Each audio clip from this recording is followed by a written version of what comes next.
सर्व मान्यवरांनी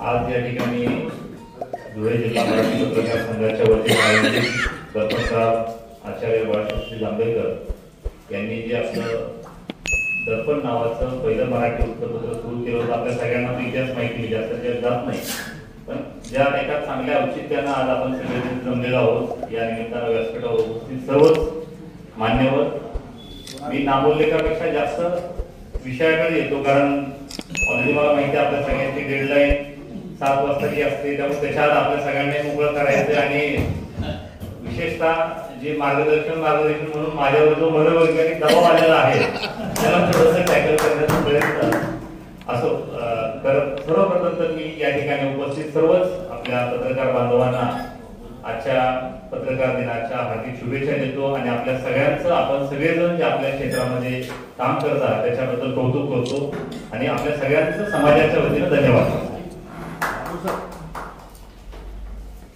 जो विषय मला या ठिकाणी देण्यात आलेला आहे पोलीस आणि पत्रकार यांच्यातील समन्वय, खरं तर मागच्या वर्षी पण मला आठवतंय की मी पत्रकार दिनाच्या निमित्ताने आपण इथे आलो होतो आणि त्यावेळेस योगेंद्रजी होते, आपणही होतात, आपलंही भाषण त्यावेळेस फार किंवा मनोगत जे काय आहे फार म्हणलं नाही होतं आणि मी नेहमीच पत्रकारांच्या कुठल्याही कार्यक्रमाला म्हणजे मी काय कुठलाही अधिकारी असेल किंवा कोणी आपण वेळ देतो त्याला न्याय देतो, मात्र या ठिकाणी जेवढी मंडळी व्यासपीठावर सक्षम आहे तेवढीच मंडळी पुढची देखील सक्षम आहे.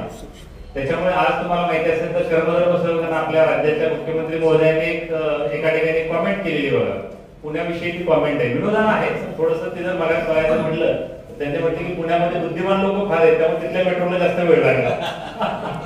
तसं मला तसं काय म्हणायचं नाही, मात्र निश्चितच इंटेलेक्च्युअल लोकांसमोर बोलत असताना थोडंसं आपल्या विषयाची मांडणी तितकीच मुद्देसूद असली पाहिजे आणि ती त्या पद्धतीनं त्याच्या भावना आणि त्या आपल्यापर्यंत पोहोचवल्या पाहिजेत हा माझा देखील आग्रह निश्चितपणानं राहील. खरंच या ठिकाणी ते सांगितलं गेलं फक्त एक पोलीस अधिकारी म्हणून नाही तर पोलीस आणि पत्रकार ह्या खरं तर एकाच नाण्याच्या 2 बाजू आहेत असं मला वाटतं. त्याचं कारण पोलीस म्हणून जी काय आम्हाला कायद्यानं घालून दिलेली साकोरी आहे त्याच्यामध्ये ओरिजिनल आपल्याला माहिती असेल मेजर क्रिमिनल लॉ मध्ये IPC CRPC एव्हिडन्स ज्याला आम्ही म्हणायचो, नवीन याच्यामध्ये आता ते भारतीय न्याय संहिता, त्यानंतर भारतीय साक्ष अधिनियम, म्हणजे त्याची फक्त नावं बदलली नाही तर त्याच्यामध्ये बराचसा आमूलाग्र बदल देखील झालेला आहे आणि हे आणि याच्यासोबतच इतरही राज्य अथवा केंद्र शासनाने जे घालून दिलेले नियम आहेत कायदे आहेत त्याचं अंमलबजावणी करण्याची मूलतः जबाबदारी आमच्यावरती असते. परंतु ती अंमलबजावणी होत असताना त्याच्यामध्ये काही चुका होत आहेत का, त्याच्यामध्ये काही गोष्टींचा अतिरेक तरी होत नाहीये ना, हे स्क्रुटिनाइज करण्याची जबाबदारी किंवा ह्याची पडताळणी करण्याची जबाबदारी मला वाटतं निश्चितच मीडिया या नात्यानं प्रिंट म्हणून भले तो प्रिंट मीडिया असेल, इलेक्ट्रॉनिक मीडिया असेल किंवा आजच्या युगामध्ये सोशल मीडिया असेल या सगळ्या मीडियावरती आहे असं मला वाटतं. त्याच्यामुळे हा निश्चितच एका जरी नाण्याच्या 2 बाजू असतील तरी परंतु त्या बाजूमधला बॅलन्स जेवढा चांगला असेल त्याच्यामध्ये जेवढा समन्वय असेल तेवढंच एक चांगलं चित्र समाजापर्यंत जातं असं मला वाटतं.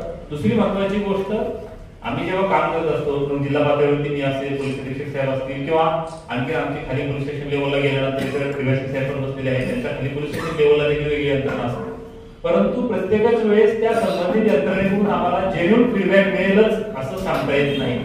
बहुतांश केसेसमध्ये लॉ म्हणून असेल इतर बसलेल्या आपल्यापैकी कित्येक तरी असे माझे पत्रकार मित्र आहेत की एखादी घटना घडल्यानंतर अगदी साधा उदाहरण ट्रॅफिक जॅमचं जरी घेतलं तर इमिडिएटली अगदी लगेच साहेब असं झालेलं तर आपण थोडं लक्ष घाला असं सांगणारा कोण कधी अगदी रात्री माझी सवय आहे मी तो घेतो आणि निश्चितपणाने त्याच्यावरती जी काही ऍक्शनेबल गोष्ट आहे किंवा जी काही कृती आहे ती त्या घटनांकडून केली जाते. त्यामुळे हा जो फीडबॅक जो अपेक्षित असतो मग तो प्रकरणी आहे छोट्या मोठ्या घटनांपासून तर गंभीर घटनांपर्यंतचा जो फीडबॅक जो तुमचा पत्रकारांकडून आम्हाला मिळत असतो तो निश्चितच तेवढाच महत्वाचा असतो. त्याच्यामुळे ज्या पद्धतीनं आपल्याला आम्ही आमचे कान नाक डोळे म्हणजे आपल्याला माहिती की आपली पंचेंद्रिय आहे त्या पंचेंद्रियांचं जे काम असतं आपल्याला ज्या चालू आहे गोष्टी त्या घडामोडीचं ज्ञान करून घेणं मला वाटतं निश्चितपणानं प्रशासनाला फक्त पोलीसच नाही तर एकंदरीत प्रशासनाला या ठिकाणी राजकारणी पण आहेत, या ठिकाणी सुशीलजी पण आहेत, हिलाराणा पण आहेत आणि आपण जरी असू तरी उद्या जाऊन आपण जे पण काही काम करतो त्याच्यामध्ये आपल्याला देखील समाजामध्ये घडणाऱ्या घटनांचं ज्ञान करून देणं किंवा नेमक्या समाजाच्या अपेक्षा काय आहेत याची माहिती करून देणार, त्या अनुषंगाने ज्या काही उपाययोजना केल्या जातात त्या खरंच परिणामकारक आहेत किंवा नाही याची परिणामकारकता तपासण्याचं काम मला वाटतं निश्चितपणे मीडियाच्या माध्यमातून होतं. मीडियाविषयी बोलायचं झालं तर भरपूर गोष्टी आहेत. अगदी सुरुवातीच्या काळात आपण दर्पणचा उल्लेख केला, म्हणजे प्रिंट मीडिया हा एकमेव मीडिया होता. नंतर जसं जसं टेक्नॉलॉजी बदलली तसं तसं तो मीडिया हळूहळू इलेक्ट्रॉनिक मीडियामध्ये कन्वर्ट झाला. कन्वर्ट म्हणजे सगळ्यात नाही, परंतु त्यात इलेक्ट्रॉनिक मीडियाचा एक नवीन पार्ट आला. त्याच्यामध्ये आता हल्ली युट्यूबचा पण जमाना आहे, त्याच्यामुळे काही युट्यूबवरची पण आपण त्या ठिकाणी पत्रकारिता करणारे काही आपले बांधव आहेत. आणि सोबतच त्याच्याही पुढचा प्रकार जो की कदाचित तुमच्या माझ्या नियंत्रणाच्या किंवा आपल्या ह्याच्या बाहेरचा पण आहे असं म्हणलं तरी हरकत नाही, सोशल मीडिया, ज्याच्यामध्ये फक्त व्हॉट्सअप, फेसबुक किंवा इंस्टाग्राम याच्यासाठी सोशल मीडिया ऍप्सच नाही, तर त्याच्याही पलीकडे जाऊन जे काही घडतंय कुठल्याही घटनेविषयी त्या ठिकाणी मतप्रदर्शन करणं आणि मग ते मतप्रदर्शन कुठल्या पद्धतीने कसं व्हायरल होईल, मग ते ट्विटच्या माध्यमातून असेल किंवा आणखी कुठल्या माध्यमातून, हे आजकाल खरं तर तुमच्या माझ्या हातात नाही. त्यामुळे तो पण मला असं वाटतं निश्चितपणाने एक मीडियाचाच एक प्रकार आहे, कारण त्याला नाव मीडियाचं आहे. मीडिया म्हणजे काय, एका घटनेची किंवा कुठल्याही गोष्टीची माहिती इतरांना करून देणारा माध्यम म्हणजे मीडिया. सो त्यामुळे निश्चितच सोशल मीडिया देखील आजच्या युगामध्ये तेवढंच महत्व बाळगून आहे. त्यामुळे आपल्याला या सगळ्या गोष्टींचं भान राखत असताना आम्हाला देखील आमच्या लेवलला खरं सांगायचं झालं तर सोशल मीडिया मॉनिटरिंग सेल नावाचा एक सेल आमच्याकडून असतो. परंतु आपल्याला माहिती आहे, आपल्या जिल्ह्यात आपण उदाहरण घेतलं तर आपल्या जिल्ह्याची एवढी लोकसंख्या, शहराची एवढी लोकसंख्या, त्याच्यामध्ये कोणाच्या मनात काय येईल, कोण काय पोस्ट करेल आणि त्याच्यावरून मग आपण बऱ्याच वेळा बघतो काय वेगवेगळे काही गैरप्रकार पण त्या ठिकाणी झालेले आपल्याला दिसतात. तर त्याच्यामुळे येत्या कालावधीत मला असं वाटतं की तुमच्या माझ्या पुढं सोशल मीडियाचं चॅलेंज फार वेगळ्या अर्थानं आहे. ते पत्रकारितेमध्ये देखील तुम्ही लोक पण फेस करत असणार, 100% मला त्याची जाणीव आहे. कारण ज्या पद्धतीने इलेक्ट्रॉनिक मीडिया आल्यानंतर प्रिंट मीडिया समोर पण क्रेडिबल इन्फॉर्मेशन कमीत कमी वेळा पुटअप करण्याचं जे चॅलेंज तुमच्या सगळ्यांसमोर आहे, कारण इथं माझ्यासमोर बसलेले बहुतांशी प्रिंट मीडिया रिप्रेझेंट करतात, त्यामुळे मी त्या अर्थानं आपल्याशी बोलतो आहे. त्यामुळे हे जे चॅलेंज आपल्यासमोर आहे, कदाचित मला तर आता असं वाटतंय की इलेक्ट्रॉनिक मीडिया समोर पण ते चॅलेंज सोशल मीडियामुळे येऊन त्याच्यामुळे टाकलेलं आहे, ते उभं राहिलेलं आहे की क्रेडिबल इन्फॉर्मेशन तुम्हाला त्या ठिकाणी कमीत कमी वेळेमध्ये लोकांपर्यंत कशी डिस्ट्रीब्युट करायची आहे, ते फार मोठं चॅलेंज आहे. आणि ते करत असताना जो काही आपला वृत्तपत्र आहे किंवा जी काही आपली संस्था आहे त्या संस्थेच्या विश्वासार्हतेला पण कुठेही न लागता कामा नये याची देखील आपल्या सगळ्यांना खबरदारी त्या ठिकाणी तेवढीच घ्यायची आहे. कारण मला या ठिकाणी आठवत आहे, आपण माझ्या डाव्या बाजूला लोकसत्ता असेल, सकाळ असेल किंवा मी उल्लेख एवढ्यासाठी करतो यांचा, पण मला अजूनही आठवतं आम्ही जेव्हा एमपीसीची प्रिपरेशन करायचो तेव्हा पण लोकसत्ता असेल, सकाळ असेल, मटा असेल, आणखी एन नंबर ऑफ न्यूजपेपरचं वाचन त्या ठिकाणी करायचो. विशेषतः त्यातले अग्रलेख, त्याच्यामधून गव्हर्नमेंटची काय पॉलिसी आहे, काय डिसिजन मेकिंग आहे आणि त्याचा काय परिणाम आपल्या स्टेटवरती, आपल्या राज्यावरती किंवा आंतरराष्ट्रीय स्तरावरती होतोय याचा अभ्यास आम्ही करायचो.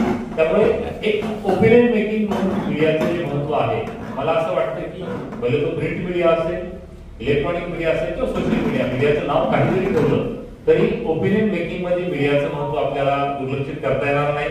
तुम्हाला आम्हाला सगळ्यांना माहिती आहे, आता काहीच कालावधीपूर्वी आपल्याकडे लोकसभेचे इलेक्शन झाल्या, विधानसभेच्या इलेक्शन झाल्या, तर त्याही दरम्यान म्हणजे मी फक्त एवढं उदाहरण एवढ्यासाठी आपल्या सगळ्यांना सांगतोय कारण आज औचित्य आहे म्हणून काही गोष्टी आपल्यासमोर मांडणं देखील तेवढंच गरजेचं आहे.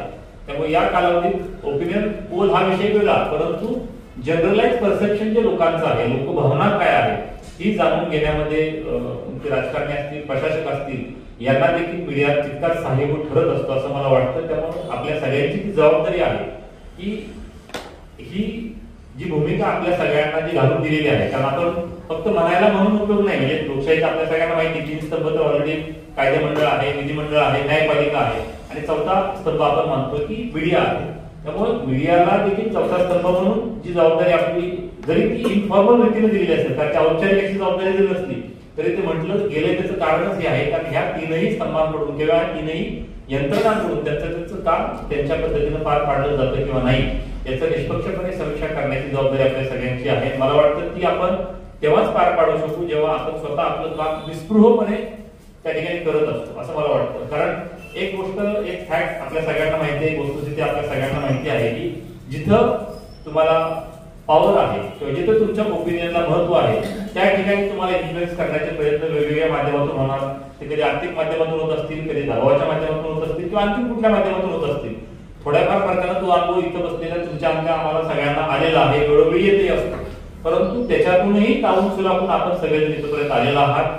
विशेषतः जे अतुल पाटलांनी पण त्यांच्या मनोगतात सांगितले की त्यांच्या त्या दुसऱ्या पिढीत ते पत्रकारितेचं प्रतिनिधित्व करतात.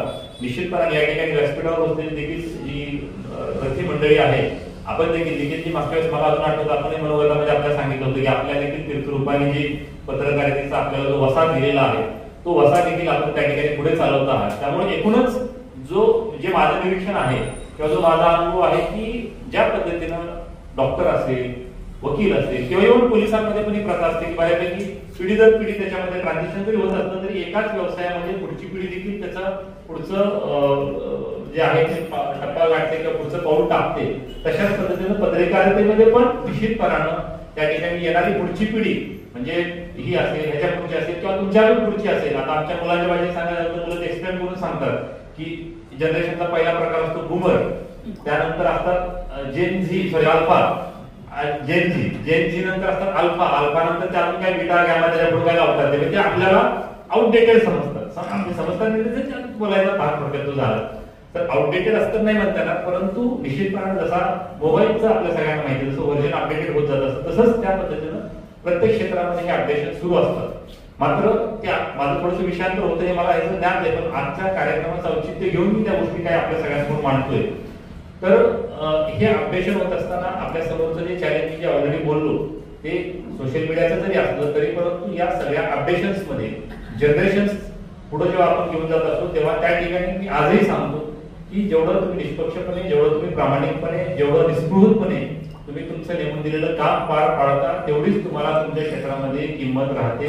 हे लक्षात आपण सगळ्यांनी ठेवलं पाहिजे. आणि आपण काय करतोय किंवा काय नाही ते मांजरीसारखं असतं. ते आपण किती ठरवलं की मी असं आहे या मी असं प्रोजेक्ट करणार ते कदाचित काही कालावधी पूर्वीपर्यंत शक्य होतं, तुम्हाला आम्हाला सगळ्यांना शक्य होतं. परंतु आजच्या सोशल मीडियाच्या युगामध्ये तुमचं असणं आणि वागणं याच्यामध्ये किंवा तुमचं असणं आणि दिसणं याच्यामध्ये तुम्ही फारसा फरक करू शकत नाही. तुम्ही जसे असतात तसे लोकांसमोर पण दिसतात, त्याच्यामुळे तुमचं असणंच सुधारलं पाहिजे ना की तुमचं दिसणं, असं मला वाटतं वैयक्तिक. त्याच्यामुळे आपल्या सगळ्यांना आपण वैयक्तिक असतो किंवा सार्वजनिक जीवनात आपल्या आचरण करत असताना या ज्या काही गोष्टी आहेत त्या गोष्टींचं आपण भान ठेवलं पाहिजे. आणि जी काय आपल्या पुढे दबाव असतील, आमिष असतील, त्या कुठल्याही प्रकारच्या आमिषाला बळी न पडता आपलं काम केलं पाहिजे असं मला वाटतं.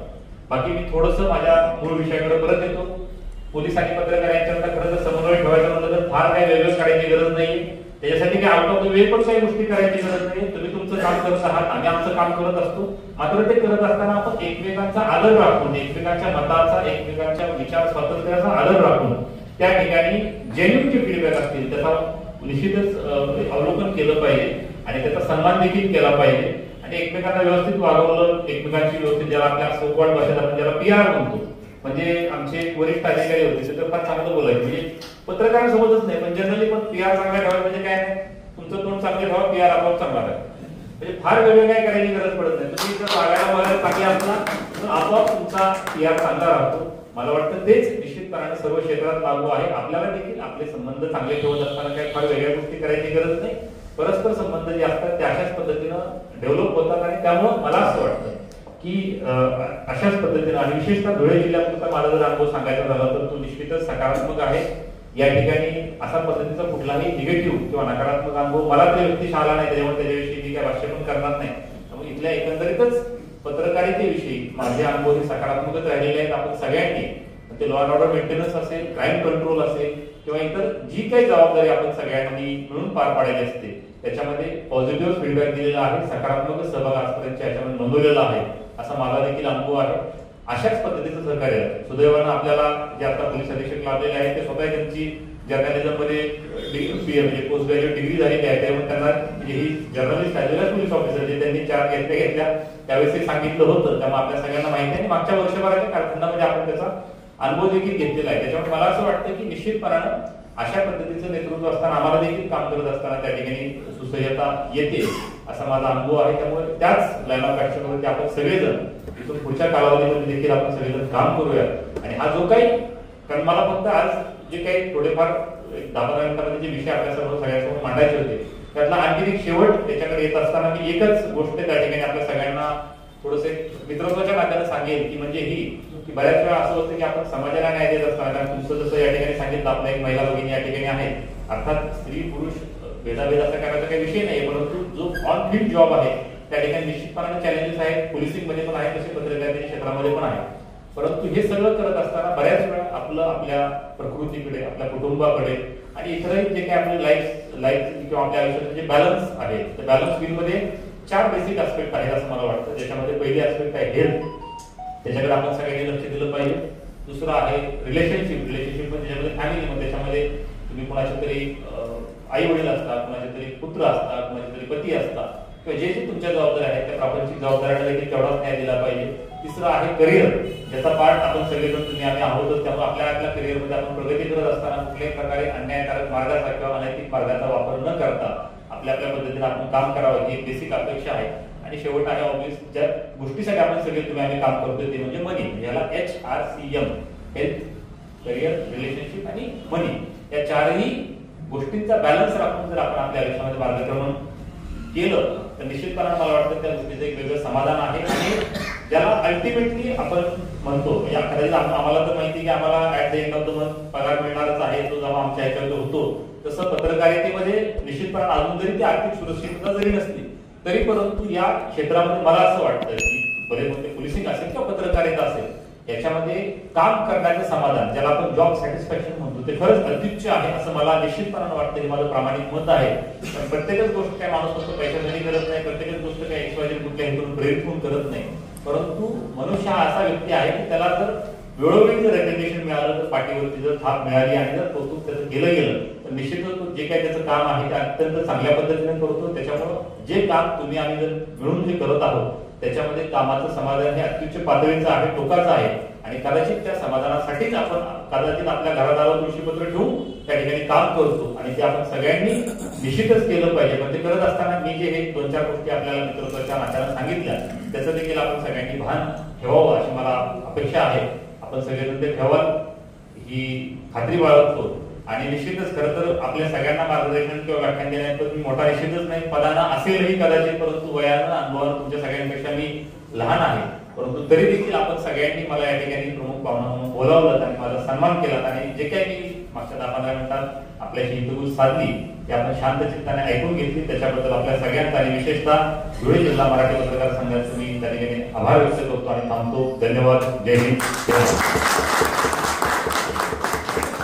धन्यवाद सर. आपण स्वागत करावं. तुषार भाऊ प्रकाश नाना यांनी देखील यावं. तुषार भाऊ प्रकाश नाना आपण देखील यावं.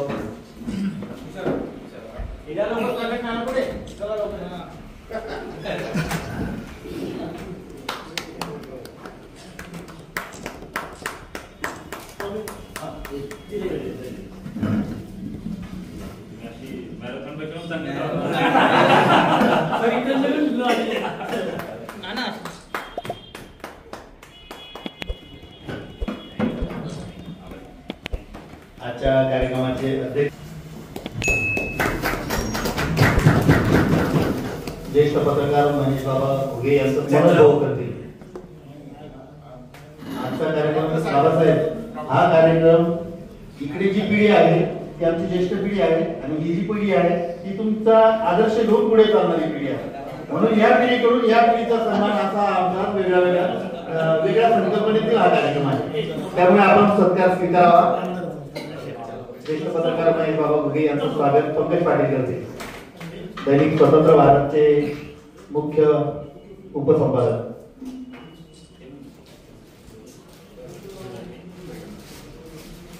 त्यानंतर बाळासाहेब दिल्लीची विभांडी हे देखील या ठिकाणी आलेले आहेत. त्यांचं स्वागत करण्यासाठी मी विनंती करतो अतुल भाऊ पाटील यांना.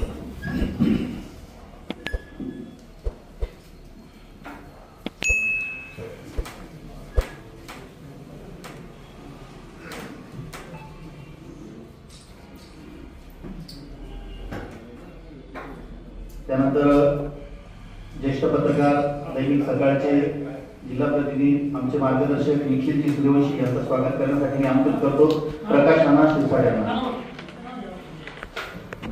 पत्रकार संघाचे प्रांतिक प्रतिनिधी प्रकाश नाना शिरसाट स्वाभिमानी मराठी न्यूज चॅनलचे मुख्य संपादक आहेत.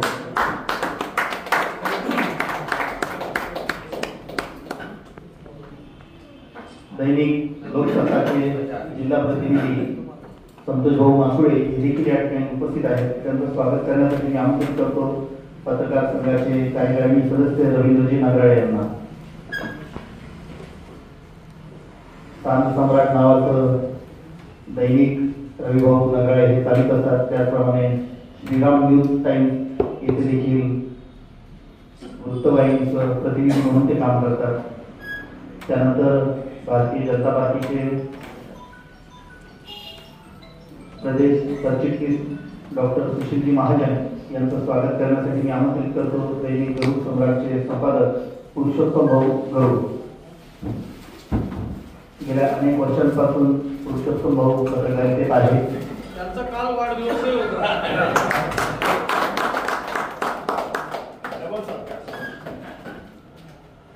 नेहमी आपण कुठल्याही कार्यक्रम असला की जगदीश दादा ह्या ठिकाणी असतात, पण आज आम्ही त्यांना त्या ठिकाणी बसवलेलं आहे. सूत्रसंचालकाच्या भूमिकेतून संपूर्ण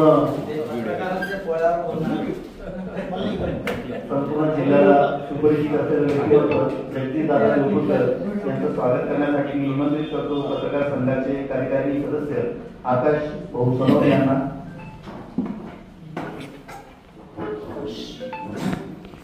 आधुनिक केसरी नावाचं महाराष्ट्रातील पत्र आहे, त्या वृत्तपत्राचे जिल्हा प्रतिनिधी म्हणून आकाश सोनवणे हे काम करतात आणि आमच्या कार्यकारिणीचे विद्यमान सदस्य आहेत. त्यानंतर पत्रकार संघाचे माजी अध्यक्ष, दैनिक महाराष्ट्र शोध यात्रा आणि न्यूज 24 महाराष्ट्र या वृत्तवाहिनीचे मुख्य संपादक माननीय मिलिंद वैसाने यांचं स्वागत करण्यासाठी मी आमंत्रित करतो दैनिक स्वतंत्र भारतचे पंकज पाटील यांना. मोहन मोरे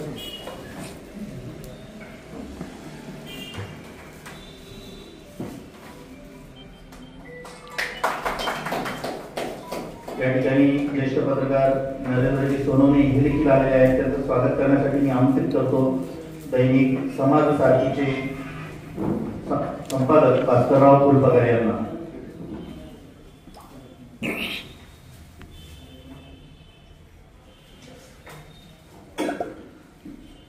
क्लास इकडनं येणार इकडे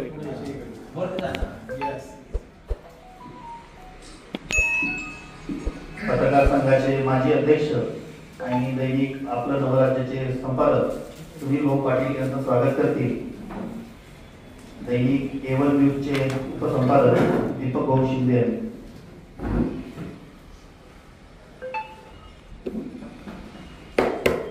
A1 न्यूजच्या माध्यमातून पत्रकारांचे सक्रिय राहणारे युवा पत्रकार दीपक भाऊ शिंदे.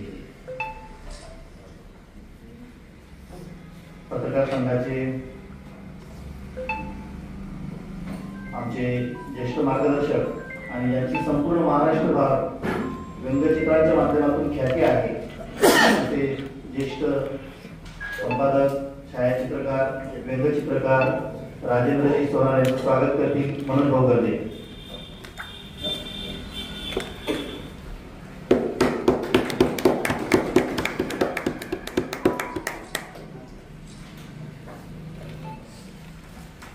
त्यानंतर पत्रकार संघाचे माजी अध्यक्ष आणि सिटी चॅनल या वृत्तवाहिनीचे संपादक नूरखान पठाण यांचा सत्कार करतील शरद भाऊ बेंदे.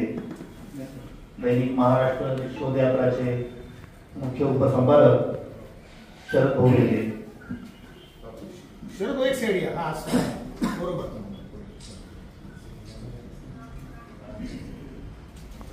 साप्ताहिक सम्यक विचारचे संपादक प्राध्यापक मोहन मोरे ज्येष्ठ पत्रकार आहेत, ते देखील या ठिकाणी उपस्थित आहेत. पत्रकारितेच्या विद्यार्थ्यांना घडविण्याचं काम गेल्या अनेक वर्षांपासून प्राध्यापक मोहन मोरे हे करीत आहेत. त्यांचं स्वागत करण्यासाठी मी आमंत्रित करतो राकेशजी वाळवकर यांना.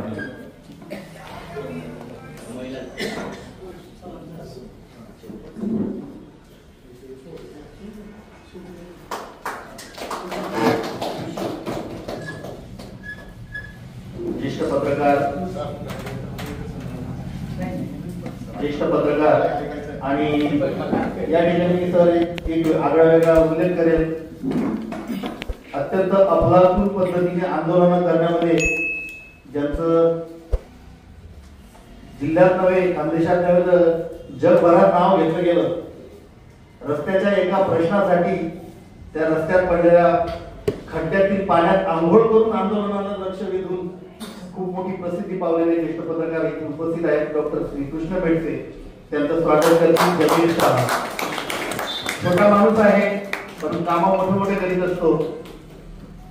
कुठेही मूर्ती लहान कीर्तिमान, कुठेही गर्व नाही, कुठल्याही सन्मानाची अपेक्षा नाही, पण आपलं काम करीत राहणं असा हा प्रामाणिक माणूस डॉक्टर श्रीकृष्ण बेडसे. ज्येष्ठ पत्रकार यशवंतजी येवलेकर हे देखील उपस्थित आहेत. त्यांचं स्वागत करतील पत्रकार संघाचे विद्यमान कार्यकारी सदस्य पुरुषोत्तम भाऊ पाटील. दैनिक लक्ष महाराष्ट्राचे मुख्य उपसंपादक म्हणून पुरुषोत्तम भाऊ पाटील जबाबदारी सांभाळतात. या ठिकाणी कॉम्रेड नानासाहेब पाटील हे देखील उपस्थित आहेत. शारीरिक प्रकृती ठीक नसताना देखील एका पोलीस अधिकाऱ्याला ऐकण्यासाठी आलेले खरोखर त्यांचं सर्वांनी या ठिकाणी स्वागत करावं म्हणून करते.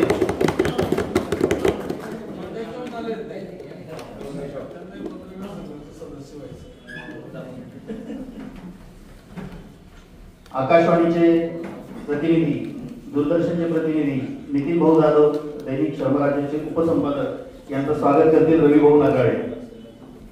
नितीन भाऊ या.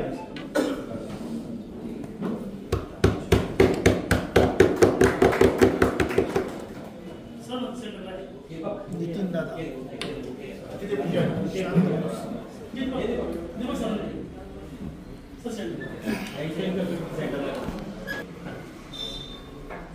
मणिबाबा येणार हे देखील या ठिकाणी उपस्थित आहेत. त्यांचं स्वागत करण्यासाठी विरू विरू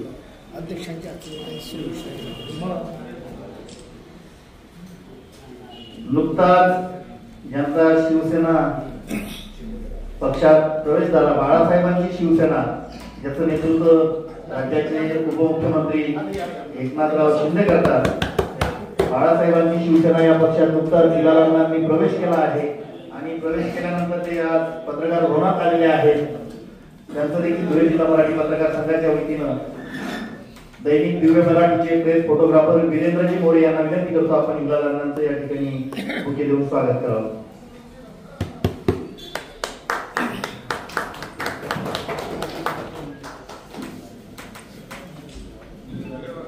या ठिकाणी आमचे मार्गदर्शक समाजांचे शेलार हे देखील उपस्थित आहेत. त्यांचं स्वागत करण्यासाठी मी आमंत्रित करतो धनंजयजी गाळणकर यांना. या शेलार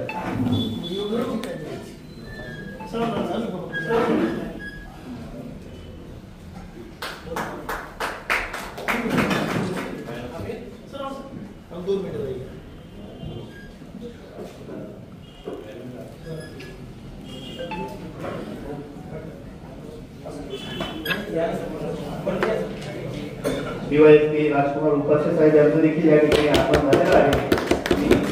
मी मिलिंद दिवाळकर यांना विनंती करतो की आपण उपाध्ये साहेबांचं स्वागत करावं.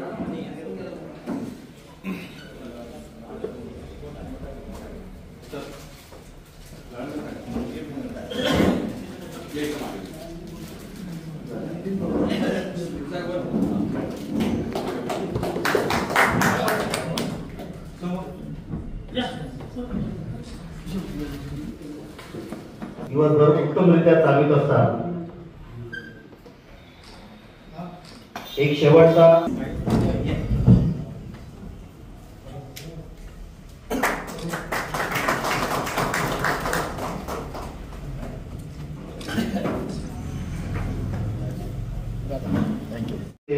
वृत्तपत्र सुरू केलं तो 6 जानेवारीचा दिवस होतो. तेव्हापासून हा दिवस पत्रकार दिन म्हणून साजरा केला जातो. दर्पणकाराच्या योगदानाचं येणाऱ्या पिढीला अवलोकन व्हावं. डॉक्टर सुशीलजी महाजन यांचं आगमन झालेलं आहे. मी आपणास विनंती करतो आपण कृपया मंचावर यावं. भारतीय जनता पार्टीचे प्रदेश सरचिटणीस डॉक्टर सुशीलजी महाजन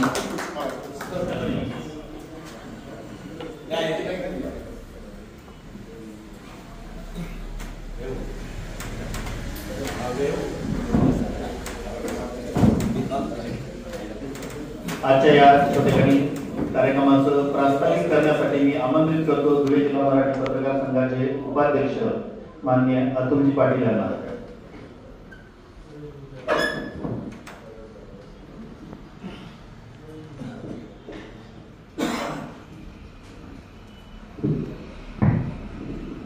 आज ज्येष्ठ पत्रकार माहिती उभे यांचं आगमन झालंय. त्यांना विनंती आहे त्यांनी मंचावर यायची. बाबासाहेब आज धुळे जिल्हा मराठी पत्रकार संघाच्या वतीने दर्पणकार बाळासाहेब जागीकर आदरणीय कर्तव्यदक्ष धुळे जिल्हा पोलीस दलातील एक आगळेवेगळं व्यक्तिमत्व काळेसो यांचं धुळे जिल्हा मराठी पत्रकार संघाच्या वतीने प्रथम स्वागत करतो. आणि आज त्यांना ऐकण्याची संधी, एक आगळीवेगळी संधी मिळते याचा एक मनस्वी आनंदही आहे. साहेब, तसं पाहायला गेलं तर पत्रकार आणि पोलीस हे एकाच राशीचे असतात, एकाच राशीचे आहेत. फक्त आणि जवळजवळ कामकाज तसंच असतं असं आम्ही मानतो. कारण तुमच्या अंगावर गर्दी असते, आमच्या अंगावर गर्दी नसते. तुम्हाला काही मर्यादा असतात, काही त्याच्या चाकोरीतच तुम्हाला काम करावं लागतं. आम्हाला चाकोरी सोडून नाही म्हणता येणार, पण एक वेगळ्या पद्धतीने आम्ही कोणाला मदत करू शकतो. एखाद्याला न्याय द्यायचा असेल, एखाद्याचं काही काम असेल तर पोलीस आणि पत्रकार यांचा समन्वय जर असला तर गरिबाचं, पीडिताचं काम करणं अत्यंत सोपं जात असतं. तर तसंच दुवा घेण्याचं काम आमचे धुळे जिल्हा मराठी पत्रकार संघाचे अध्यक्ष मनोजी गर्दे नेहमी करत असतात. याचा एक आज आवर्जून उल्लेख करावा वाटतो. कारण सार्वजनिक जीवनात वावरताना ते फक्त वृत्तपत्रच नाही चालत, तर ते इतरांना कोणाचं सुख असेल, दुःख असेल तर त्या माध्यमातून ते मदत करत असतात. त्याचा अनुभव आम्ही खुद्द घेतलाय. आणि आजच्या कार्यक्रमाच्या निमित्ताने आमचे सगळे म्हणजे आमची दुसरी पिढीच आहे पत्रकारिता क्षेत्रामध्ये. तर आमच्या वडिलांचे सगळे सहकारी येते तुमच्या आजूबाजूला जे बसलेले आहेत. तर त्यांचा माझे गुरुवर्य मी उल्लेख करेन ते आदरणीय बाबासाहेब महेशजी गुडे. दुसरे गुरुवरच म्हणेन मी, जे वकील आहेत आता, जे बावनकेशी नावाचा एक छानसं साप्ताहिक, दर्जेदार साप्ताहिक चालवायचे, ते आता वकील क्षेत्रामध्ये आहेत. त्यांची आम्हाला नेहमी वेळोवेळी मदत असते. ॲडव्होकेट दिलीपजी विभांडे आणि आमच्या वडिलांचे एकदम जवळचे सहकारी होते त्या काळाचे. ते म्हणजे एक वेगळा जीव लावायचे त्यांना. ते छायाचित्रकार, व्यंगचित्रकार राजेंद्रजी सोनार आणि मिलिंद दादा पैठणे हे तर जग काय आहे, श्रमराज्य आणि मिलिंद दादा पैठणे यांचं काय नातं, तर ते वेगळं सांगायची गरज नाही. आणि निखिल दादा सुरुची हे सकाळचे जरी ब्युरोची बसले काय असले पण ते पहिले माझे सहकारी आहेत, माझे एकदम जवळचे एक मित्राच्या पलीकडचा विषय. आणि तुमच्या बाजूला बसले दादासाहेब आमचे लोकसत्ताचे ते जिल्हा प्रतिनिधी आहेत. तर ते त्यांचं आणि श्रमराज्य परिवाराचं नातं हे रक्ताचं नसलं पण रक्ताच्या पलीकडचं नातं आहे असं मी आज आवर्जून आपल्याला सांगू इच्छितो. आणि तुमच्या ह्या बाजूला बसलेले ज्येष्ठ पत्रकार, धुळे जिल्हा मराठी पत्रकार संघाचे माजी अध्यक्ष आदरणीय रवींद्रजी इंगळे हे आमच्या वडिलांचे सहकारी होते. ते सोबत पत्रकारिता केली या पत्रकार संघाच्या जडणघडणीमध्ये त्यांचा महत्वाचा वाटा आहे. आणि यांचं सांगायची काही गरज नाही. कविवर्य जगदीशजी देवकुंडकर माझ्या श्रमराज्य परिवारातले असेल, माझं लग्न असेल, माझ्या बहिणीचं लग्न असेल, आमच्या कुटुंबाचा कुठलाही कार्यक्रम असतो त्याचं आवर्जून कवी जगदीश दादा देवकुंडकर करतात. आणि दादांच्या बाजूला बसलेले आमचे रक्ता नातेचे आमचे काका सुनीलजी पाटील, त्यानंतर दवा आणि दुवा. दवा आणि दुवा ही माणसाला किती आवश्यक असते त्याचं एक मूर्तिमंत उदाहरण उत्तर महाराष्ट्रातील आघाडीचे मुख्यमंत्री आमचे पारिवारिक स्नेही डॉक्टर सुशीलजी महाजन यांचे धुळे जिल्हा मराठी पत्रकार संघाच्या वतीने स्वागत करतो. मुरुबाई आमचे धुळे जिल्हा मराठी पत्रकार संघाचे माजी अध्यक्ष आहेत, तर त्यांचंही आमचं म्हणजे त्यांचं वेळोवेळी मार्गदर्शन वेगळ्या अंगाने असतं का पत्रकार संघाचं अध्यक्षपद काय असतं, त्याला किती वेटेज आहे, त्या पत्रकार संघाशी कोण कोण निगडीत असतं तर हे वेळोवेळी ते आम्हाला समजून सांगत असतात. त्यांचंही आजच्या निमित्ताने स्वागत करतो. आणि समोर उपस्थित माझे सर्व सोला मुलाचे सहकारी जे सर्वांचं नाव घेण्याची खूप इच्छा आहे, पण वेळेअभावी त्यांचं नाव घेऊ शकत नाही, तर उपस्थित सर्व माझे सहकारी त्यांनाही आज मी धुळे जिल्हा मराठी पत्रकार संघाचे एक घटक म्हणून तर त्यांनाही आज मी शुभेच्छा देतो. आणि धुळे जिल्ह्यातच नव्हे तर आता सीओ साहेबांनी जिल्हा परिषद सीओ साहेबांनी आवर्जून उल्लेख केला तर धुळे जिल्ह्यातील एकमेव पत्रकारिता करणारी पहिली महिला त्यांचे विशेष आभार. ते आमच्या धुळे जिल्हा मराठी पत्रकार संघाच्या सभासद आहेत. स्वरांगणी नावाचं एक चांगलं साप्ताहिक दर्जेदार ते साप्ताहिक नाही म्हणता येणार दैनिक आहे. ते त्यांच्या परीने एक महिला काय करू शकते, कारण काय होतं पत्रकारिता करताना महिलेला मर्यादा येतात, म्हणजे क्षेत्र कुठले असतात शिक्षक वगैरे म्हणून आपण समजू शकतो, पण पत्रकारिता करताना फील्डवर जावं लागतं, वेगवेगळ्या चांगल्या वाईट लोकांची संबंध येतो. तर त्या चौकटीमध्ये एक चांगली पत्रकारिता मॅडम करतायत, त्यांनाही आजच्या दिवशी शुभेच्छा देतो. आणि साहेब आज आपण धुळे जिल्हा मराठी पत्रकार संघात आलात आणि तुमचं आम्हाला आजच्या दिवशी मार्गदर्शन लाभणार आहे. ते भविष्यात आमच्या सहकारी सगळ्या पत्रकारांना आमच्या सहकाऱ्यांना यांना भविष्यामध्ये मार्गक्रमण करताना ते मोलाचं ठरणार आहे आणि ते मोलाचं ठरो अशी आशा व्यक्त करतो. आणि पुढील सूत्रसंचालक बाबुल यांच्याकडे सोपवतो.